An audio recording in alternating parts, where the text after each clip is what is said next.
Samtang mga pusong ginkustodiya naman sa Police Station 1 sa ICPO, ang police nga assigned sa Guimaras sa Police Provincial Office nga ginaligar nakatiro sa minor de edad nga napatay sa naglutad nga rambol sa bahin sang Barangay Rizal Palapalauno sang Sabado sang gabi.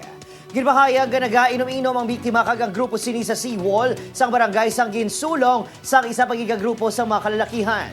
Natabong insidente sa tubang sa balay sang pulis nga nagtuyo kuno ini nga magtambag. Apang may mga nakakita nga gintayan sini sang pusel ang biktima. Nagpamalibad nga magpa-interview ang among pulis apang base sa statement sini sa pareho nga kapulisan ginpanginwala sining aligasyon. Kangos sa insidente ginmando naman ni Mayor Jerry Treñas ang hugot nga pagpatuman sang curfew for minors.